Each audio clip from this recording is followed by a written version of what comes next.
Hey guys, welcome to the next tutorial for ethical hacking and penetration testing. So in this tutorial I'll be teaching you how to install Kali Linux on MacBook Pro or Air or whichever version you have, and this is specifically mentioned for the Mac OS X, which I assume that you would be using because it is the latest one. So the things that you would need would be the grub2, the refind, the specific boot thing which you would be using, and the pros of installing would be we would be using grub2 for EFI, which is simple and easy to use, and Mac OS X can be encrypted but requires extra work, and I would not be teaching you in this tutorial. And Kali Linux would be encrypted as well, and it will coexist with the Mac OS X, and Kali Linux bootable USB cannot be booted with the refind version. So since Kali Linux 1.1 is based on Debian, which is EFI enabled by default, we will not be requiring the refind to go ahead and install it on MacBook Pro. But still, just in case if you have any older version of MacBook, then you would require, if you have any version earlier than MacBook 2012, then you would require refind. So you can go on Google on this website. I'll just go ahead and open here and let's search refind, and we need to install this since Mac does not have the UEFI version, so we need to install this. You can go ahead and okay, so you need to go ahead and download this for the Mac version. Yeah, obviously it is for Mac. So once you install it, it will be able to detect dual boot, and then you can go ahead and install this on your specific MacBook Pro. And you can see this are the described processes, but this is not which we would be using because Kali Linux requires a different thing. So first thing first, install refind on MacBook Pro, and then boot up your MacBook and download the refind binary zip file and extract it. Once you've extracted it, open your terminal and type to cd downloads, and then go ahead and start. Let's assume that I have this MacBook Pro. So if this is my MacBook terminal, go to your cd refind and whichever directory you have, and since I won't have, I'll just be assuming. And once you have the specific folder, just going to type /install sh, and it will install everything related to refind inside your MacBook Pro. And at the MacBook Pro OS X, execute the disk utility, create a new partition and make it as two, one for Macintosh HD, that's hard disk, and new one for Macintosh HD2. And then remove the newest created partition. Do not format it, leave it as it is, and after that shut it down. Insert Kali Linux live, install USB to the MacBook Air, MacBook Pro, and then power on your MacBook Pro with long pressing Option key. When the Kali Linux boot menu is displayed, select Live AMD64 and press the tab to add persistence at the end of the line. The Kali Linux will be installed, and install it as per your normal process as to where we do that. So next time when you go ahead and try to run the Kali Linux, it will ask you whether to start the MacBook Pro or to install or to run the normal version, that is Kali Linux.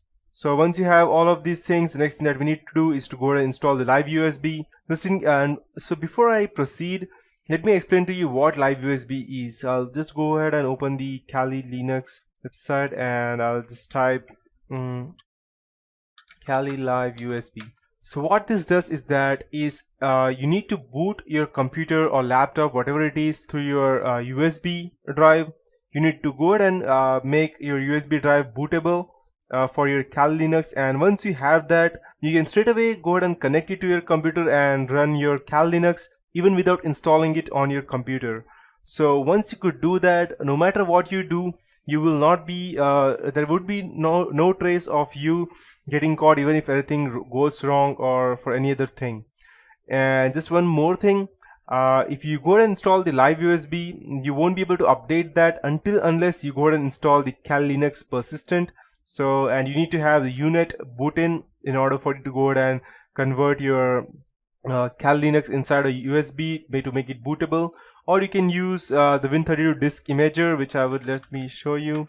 Win32 disk imager. If you have a Windows operating system, then you can go ahead and run this Win32 disk imager, through which you can go ahead and boot your ISO into your USB drive. And you have this on your sourceforge.net. Just download this, install it, and it will run. And as you can see that once it is bootable, you can straight away go ahead and run each and everything. And if you need to make it persistent, there is still a way. Persistent means that you would be able to upgrade, and any changes that you make will be saved in your USB drive. I cannot show you that because I don't have a USB drive as of now, but you can do that. And I would suggest you having a minimum of let's say 16 GB of USB, because a Kali Linux will take approximately a total of 7 or 6 GB of your total space, and remaining should be there in case you need to install anything separately or anything extra. And once you connect it, you will be able to run each and everything related to Kali Linux through that USB. So that is what Kali USB is. So now we know. Now let's go ahead and configure the remaining things that we need. So I can go ahead and show you as to the next thing that we need to do is we need to update our social engineering toolkit. It would be, to start that, just type SETOOLKIT. Once you hit enter, it will start, and type yes, enter, it will start. So need to update all the third-party modules and SET configuration. So just type 3, as you can see that 3 means third-party modules. So you can see we have these two modules over here.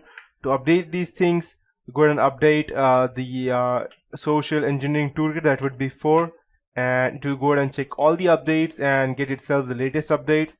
After that, go ahead and update your SET configuration, type 5 and hit enter, and yes, we have all the latest updates. The next thing that we would need to do would be to go ahead and update the MSF console. So I need to type MSF console, and we need to go ahead and update that so that, because sometimes what happens is that it's not updated along with your normal repositories. That's the reason we need to go ahead and specifically install that.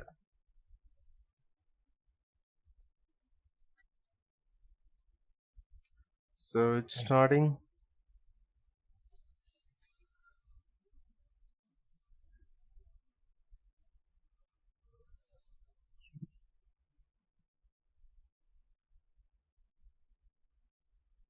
It can take a bit of time to start, and the things that we need to go ahead and install would be let's check if we have the LibreOffice over here. Okay, we don't have the LibreOffice. Let me check.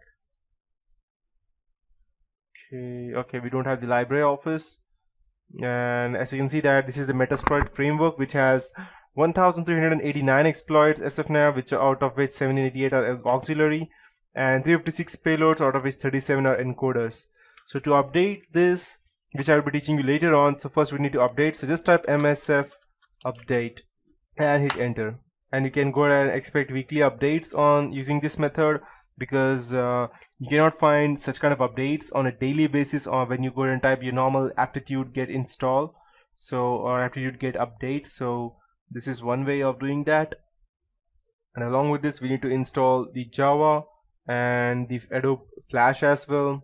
So we'll go ahead and also type apt get install open jre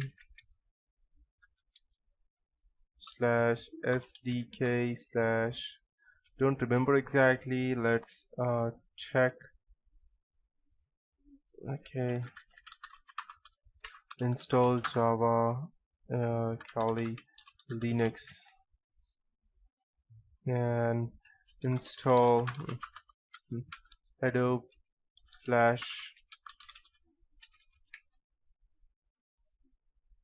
and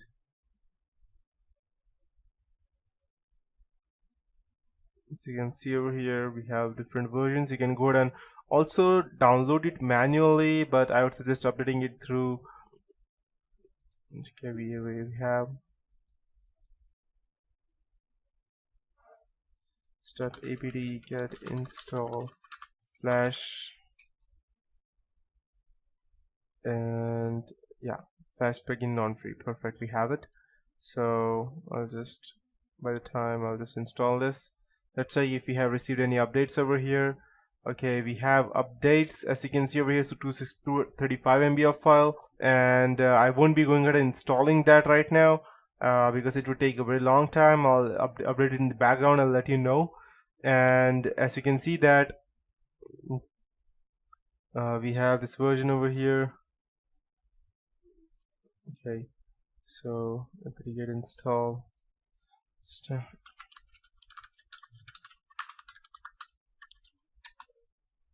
Okay, here we have it.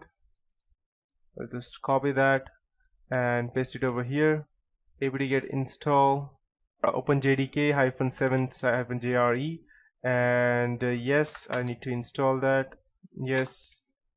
Okay, I did not press yes. That's the reason it was not able to authenticate it.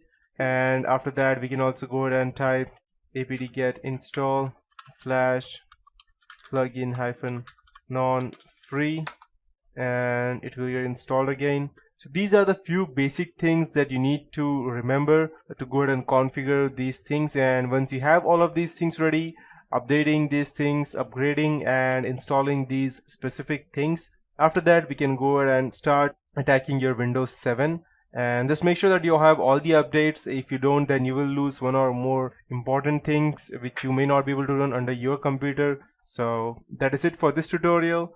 In the next tutorial, we will be starting with the basic hacking stuff and footprinting and methodology.